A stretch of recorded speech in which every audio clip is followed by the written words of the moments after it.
नमस्कार साथियों, समसामयिक मुद्दों से संबंधित प्रश्नावली श्रृंखला के साथ मैं अमित आप सभी का स्वागत करता हूं।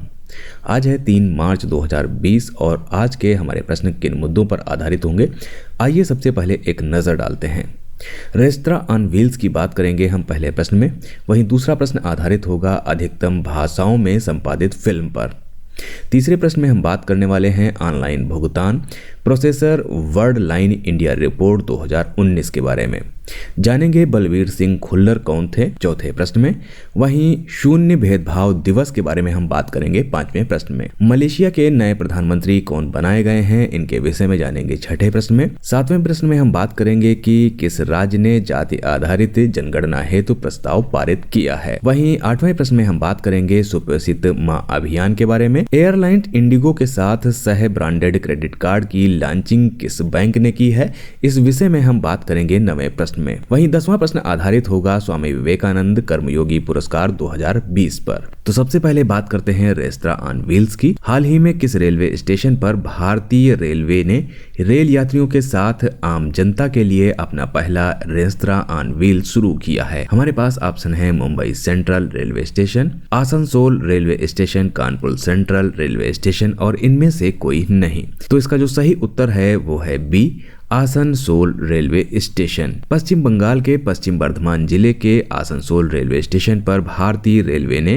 रेल यात्रियों के साथ साथ आम जनता के लिए अपना पहला रेस्तरां ऑन व्हील्स शुरू किया है। इसका उद्घाटन पर्यावरण, वन और जलवायु परिवर्तन राज्य मंत्री बाबुल सुप्रियो ने किया है।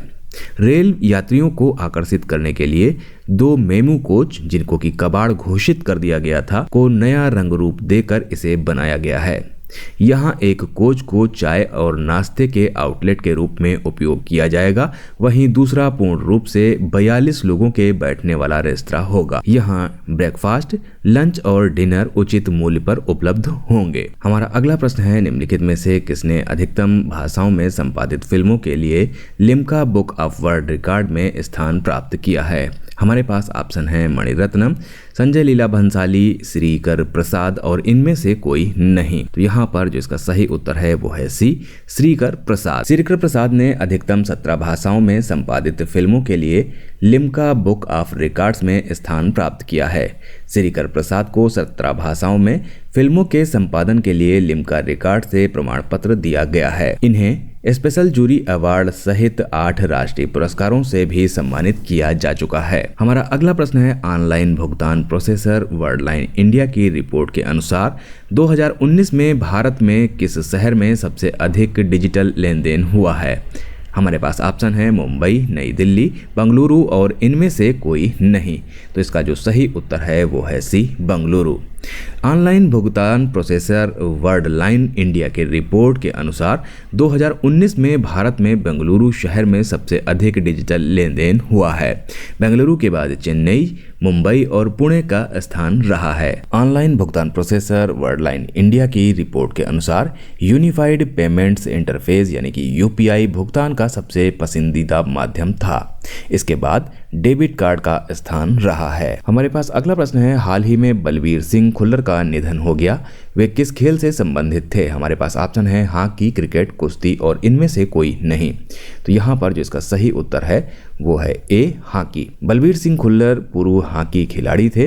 वे पंजाब के जालंधर जिले के संसारपुर गांव से थे। बलवीर सिंह खुल्लर 1968 के ओलंपिक में कांस्य पदक जीतने वाली भारतीय टीम का हिस्सा थे। हमारे पास अगला प्रश्न है हाल ही में शून्य भेदभाव दिवस कब मनाया गया? हमारे पास ऑप्शन है 2 मार्च, 29 फरवरी, 1 मार्च और इनमें से कोई नहीं। तो यहाँ पर जो इसका सही उत्तर है वो है 1 मार्च। शून्य भेदभाव दिवस 1 मार्च को मनाया गया है। इसकी थीम इस वर्ष महिलाओं और लड़कियों के खिलाफ शून्य भेदभाव है। संयुक्त राष्ट्र एड्स कार्यक्रम द्वारा शून्य भेदभाव दिवस मनाया जाता है। इसे 2014 में पहली बार मनाया गया था। इसे एड्स कार्यक्रम से जोड़ा जा रहा है क्योंकि संयुक्त राष्ट्र का मानना है कि एड्स को मिटाने के लिए महिलाओं के साथ होने वाले भेदभाव से लड़ना महत्वपूर्ण है। तितली को शून्य भेदभाव दिवस के प्रतीक के रूप में चुना गया है। संयुक्त राष्ट्र एड्स का मुख्यालय जिनेवा, स्विट्जरलैंड में है। इसकी स्थापना की बात करें तो 26 जुलाई 1994 को की गई थी। इसके कार्यकारी निदेशक विनी बायनीमा हैं। हमारे पास अगला प्रश्न है, मलेशिया के नए प्रधानमंत्री निम्नलिखित में से कौन बनाए गए हैं। हमारे पास ऑप्शन है महातिर मोहम्मद, मोइनुद्दीन यासीन, अनवर इब्राहिम, इनमें से कोई नहीं। तो यहाँ पर जो इसका सही उत्तर है वो है बी, मोइनुद्दीन यासीन मलेशिया के नए प्रधानमंत्री बनाए गए हैं। हाल ही में पूर्व प्रधानमंत्री महातिर मोहम्मद ने अपने पद से इस्तीफा दे दिया था। हमारे पास अगला प्रश्न है, हाल ही में किस राज्य में जाति आधारित जनगणना कराने के लिए प्रस्ताव पारित किया गया है। हमारे पास ऑप्शन है बिहार, उत्तर प्रदेश, महाराष्ट्र और इनमें से कोई नहीं। तो यहाँ पर जो इसका सही उत्तर है वो है बिहार। बिहार में जाति आधारित जनगणना कराने के लिए प्रस्ताव पारित किया गया है। अब इस प्रस्ताव को केंद्र सरकार को भेजा जाएगा। इससे पहले महाराष्ट्र ने जाति आधारित जनगणना कराने के लिए प्रस्ताव पारित किया था। हमारे पास अगला प्रश्न है, सुपोषित माँ अभियान किस राज्य में शुरू किया गया। हमारे पास ऑप्शन है राजस्थान, मध्य प्रदेश, महाराष्ट्र और इनमें से कोई नहीं। तो यहाँ पर जो इसका सही उत्तर है वो है ए, राजस्थान। सुपोषित माँ अभियान राजस्थान में शुरू किया गया है। इसका उद्घाटन लोकसभा अध्यक्ष ओम बिरला ने हाल ही में कोटा में किया। इस अभियान का मुख्य उद्देश्य गर्भवती महिलाओं और नवजात बच्चों के स्वास्थ्य को दुरुस्त बनाए रखना है। इस अभियान के तहत 1000 गर्भवती महिलाओं को 9 महीने तक पोषक तत्वों से भरपूर भोजन की किट दी जाएगी। हमारे पास अगला प्रश्न है, निम्नलिखित में से किस बैंक ने एयरलाइन इंडिगो के साथ सह ब्रांडेड क्रेडिट कार्ड लॉन्च किया है। हमारे पास ऑप्शन है SBI, HDFC, PNB और इनमें से कोई नहीं। तो यहाँ पर जो इसका सही उत्तर है वो है बी, HDFC। HDFC ने एयरलाइन इंडिगो के साथ सह ब्रांडेड क्रेडिट कार्ड लॉन्च किया है। इस कार्ड का नाम काचिंग क्रेडिट कार्ड है, जो मास्टर कार्ड द्वारा संचालित है। काचिंग लेवल वाले कार्ड में comfortable air ticket, lounge access, 5% cashback आदि जैसे कई फायदे मिलेंगे। HDFC बैंक देश में अब तक का सबसे बड़ा क्रेडिट कार्ड जारी करता है। बढ़ते हैं अपने अगले प्रश्न की तरफ। हमारा प्रश्न है, स्वामी विवेकानंद कर्मयोगी पुरस्कार 2020 किसे प्रदान किया गया। हमारे पास ऑप्शन है राजेंद्र सिंह, केतन मेहता, जादव पायेंग और इनमें से कोई नहीं। तो यहाँ पर इसका जो सही उत्तर है वो है जादव पायेंग। स्वामी विवेकानंद कर्मयोगी पुरस्कार जादव पायेंग, जिनको कि फॉरेस्ट मैन ऑफ इंडिया के नाम से भी जानते हैं, को प्रदान किया गया। जादव पायेंग असम से पर्यावरण कार्यकर्ता और वन कार्यकर्ता हैं। पिछले कुछ वर्षों में इन्होंने ब्रह्मपुत्र नदी के एक सैंड बार पर पेड़ लगाए और उसे वन रिजर्व में परिवर्तित किया। स्वामी विवेकानंद स्मृति कर्मयोग अवार्ड का आयोजन